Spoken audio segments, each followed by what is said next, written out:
In this video, I'm going to show you how to find the equation of the tangent to the curve. Let's jump straight into it. Now, the slope of the tangent at any point on the curve is given by the first derivative of the function, gx, hence given as gx equals negative x cubed minus 2x squared plus 11x plus 12. So let's find the first derivative of gx by using the power rule. The power rule for differentiation states that the derivative of a variable raised to a power n is n times the variable raised to power n1. The mathematical formula is shown above on the slide.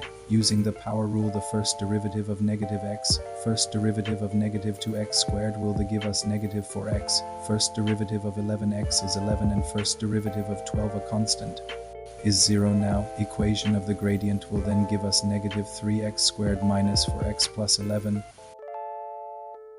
Now the slope of the tangent at any point on the curve, but we want the slope at x equals 2, so g prime of 2 equal to negative 3 times 2 squared minus 4 times plus 11 equals to minus 12 minus 8 plus 11 equals to negative 8, so the slope of the tangent at point x equals to 2 is negative 8.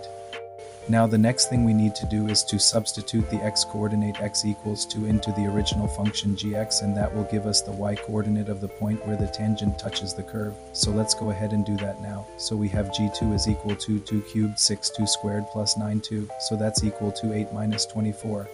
Plus 18, which is 2, so that's the y-coordinate, so the point has the coordinates 2 2. Okay, so that's the first step, find the gradient, and the second step is to substitute the x-coordinate into the original function to find the y-coordinate. Lastly, we have to find the constant c, the value of the y-intercept of the tangent line.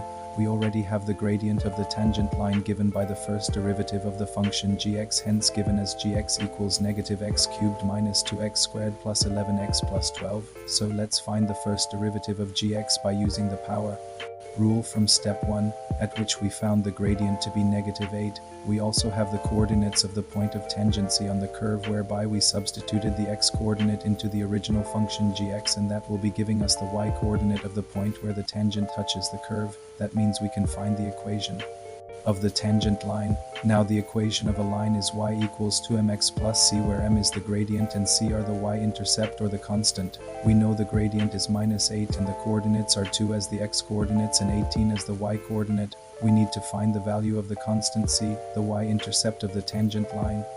So let's go ahead and substitute the values into this equation, y equals to mx plus c. So we have 18 equals to negative 8 times 2 plus c, 8 times 2 is equals to 16, then transpose negative 16 to the left of the equal sign. This implies 18 plus 16, which is equals to 34, therefore c is equals to 34. These implies that the equation of the tangent straight line that has the point of tangency at x equals to 2 is then given by the following equation, y equals to negative 8x plus 34. Stay tuned for part 2, where we will be solving the coordinate of the point where the tangent line calculated above intersects the curve g of x for the second time. Hint for this question, equate the equation of the tangent line y equals to negative 8x plus and gx.